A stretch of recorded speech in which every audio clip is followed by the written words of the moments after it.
everyone, Made Easy here. Today we're going to go over an easy way to remember important information about Warfarin/Coumadin. You've likely heard of this medication. Warfarin is the generic and Coumadin is one of the brand names of Warfarin. So if you're not aware of that. Now, whether you're a student who's trying to learn about Warfarin or a person who actually takes this medication, this is going to be a very helpful video for you. Today I'm actually going to use a Made Easy mnemonic.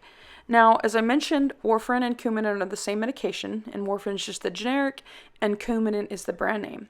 So what I'm going to do is I'm actually going to use the first letter of each one of these words and come up with informational tips for you to help you remember this. So let's go ahead and begin. Let's start with the letter W. W stands for wear or carry identification while you're on this medication. Some people will use a dog tag or an emergency bracelet, as you see here.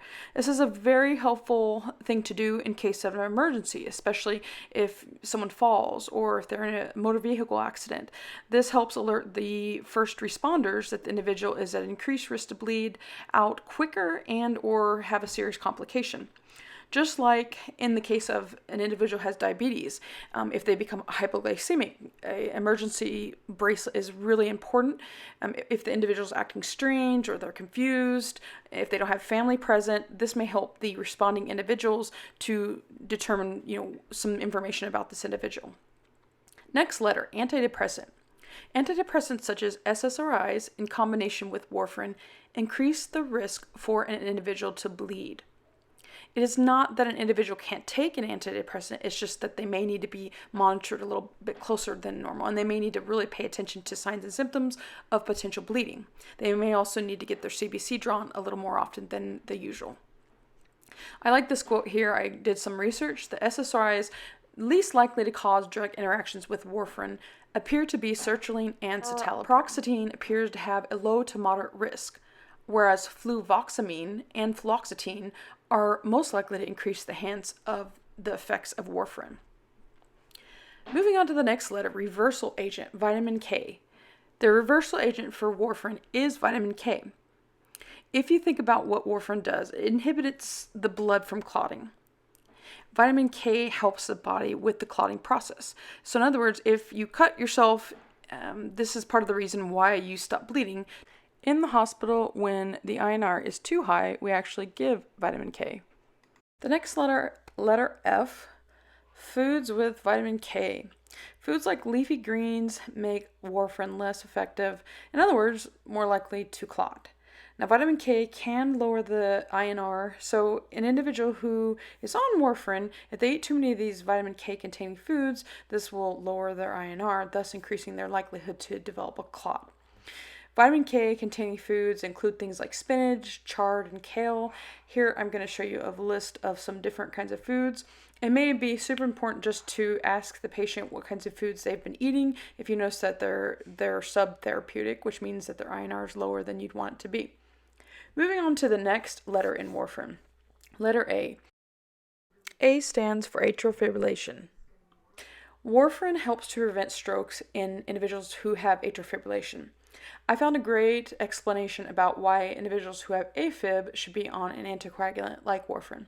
AFib puts patients at an increased risk for strokes because blood may not be properly pumped out of the heart, which may cause some pooling and form a clot. This clot can then travel to the brain and block the flow of blood to the brain, which can result in a stroke.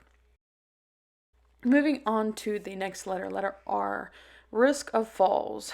The clinician may want to avoid this type of medication in individuals who are at high risk to fall.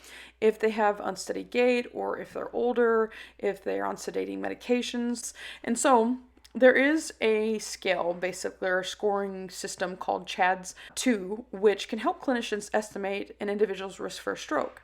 And this can help guide the clinician as to whether or not the individual really needs to be on an anticoagulant. Moving on, next letter, letter I. I stands for INR. INR and PT checks. These are the labs that we typically monitor when an individual is on this medication. How frequently is monitored in the beginning course of treatment be every day until the levels are stabilized. But then as time goes on, it may be checked every 2 weeks to every month, depending on where things are. Some insurances will pay for the patient individual to do self-monitoring at home. And then what they do, they take those levels and they either go to the cardiologist or the primary care to determine if any changes are needed on the dosage of the medication. This is super convenient for patients, so they don't even need to get out of their house to get labs done. And then the provider can adjust the dose accordingly. One of the things that I do want to mention is this quote about PT and INR. PT and INR are both measures of how long it takes your blood to clot, expressed in two different ways. PT stands for prothrombin time. It is a measure in seconds of how long it takes your blood to clot. The INR is a formula that allows differences between laboratories so that the test results can be compared. Another thing is that many people it does not stick with them as far as what a high and a low INR means as far as clotting and bleeding. For some reason that just doesn't stick. So people often get it mixed up. When the INR is down, this means that the individual is more likely to clot, or in other words, is clotting too fast. When the INR is up, this means that you're more likely to bleed as it's clotting too slow. Next letter in warfarin is N. Narrow therapeutic range. Now, typically DVT and PEs, that's kind of what we're talking about there. Typically the DVT, we want the INR to be between 2 and 3, and then valves 2.5 to 3.5. That may vary sometimes from individual to individual, but this is pretty standard. If we do not stay steady in these ranges, you either call it subtherapeutic or supratherapeutic, and it can either, obviously in those cases, if it's subtherapeutic, you're increased risk to clot, and if it's supratherapeutic, then increased risk to bleed. There are many things that can change and affect an individual's levels. The University of Iowa Hospital and Clinic sites has come up with a list of some different things that can affect your levels. These things include illnesses, eating more or less of the vitamin K, changes in medications, alcohol intake, missing doses, and of course changes in weight. So I thought that was a great list. The next part of our mnemonic, we're going to use the word Coumadin in this one, and we'll go through each letter. The first letter that we're going to use is the C in Coumadin. Clot blocker. This reduces the body's ability to form clots. It basically interferes with the clotting process. Medicine.net explains it prevents the formation of blood clots by reducing the production of factors by the liver that promote clotting factors. You can see the clotting factors listed here, and the anticoagulant protein C and S. Moving on. O, Occult, fecal occult blood test. This is a test that may likely be done in addition to a CBC if we suspect that there is a GI bleed. U, unfixed dose, or you could also say unlike other meds. Most meds that you're on, the dose, you're on that dose and you stay on that dose unless periodically for some reason your provider decides to increase it if it's not working well for you, or in the beginning maybe they kind of start at lower dose and go up. But warfarin Coumadin is a little bit different here because depending on what your INR is, the clinician may need to adjust the dose. It may be more frequent, it may be weekly, it may be monthly. It just depends on what the PT and the INR are. The next letter is letter M. Monitor for bleeding, particularly GI bleeding.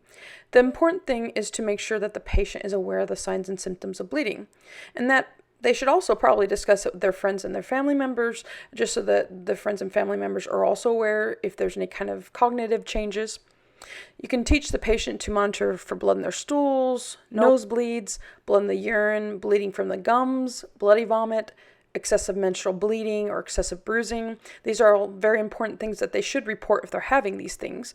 But sometimes there's other signs and symptoms that are not as obvious. And so other things to teach the patient about is if they have any cramping in their abdomen or flank pain, dizziness or feeling like they're going to pass out, heart palpitations, fatigue or feeling excessively tired, chest pain, if they look excessively pale, or they're short of breath. So these are some other things that obviously you want to teach them about.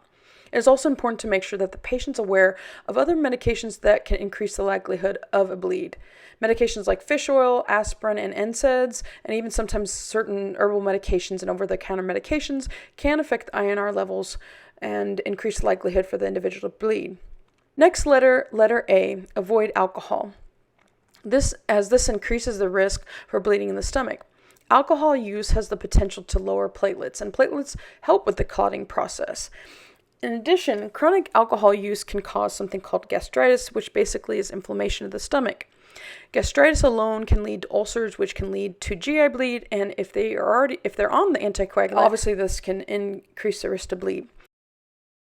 Next letter, DVT and PE treatment. When an individual has a DVT and or a PE, they are likely going to be placed on an anticoagulant like Coumadin / Warfarin. A DVT is a deep vein thrombosis, aka a clot that formed in the body for various reasons, whether from prolonged travel, bed rest, oral contraceptive use, or other various different things. Generally, the DVT develops in the lower extremities, and there's a potential for it to travel to the lungs. According to UpToDate, pulmonary embolism occurs when a blood clot dislodges from a vein, travels to the bloodstream, and lodges in the lungs. Most blood clots originally form in one of the deep veins of the leg, thighs, or pelvis. This condition is known as DVT. Now, generally, when an individual has a DVT and or a PE, they will need to be on an anticoagulant for at least 3 months. Next letter is I. Increases the time that it takes for the blood to clot. According to heart.org, many people refer to anticoagulants as blood thinners. However, warfarin does not thin the blood, but instead causes the blood to take longer to form a clot.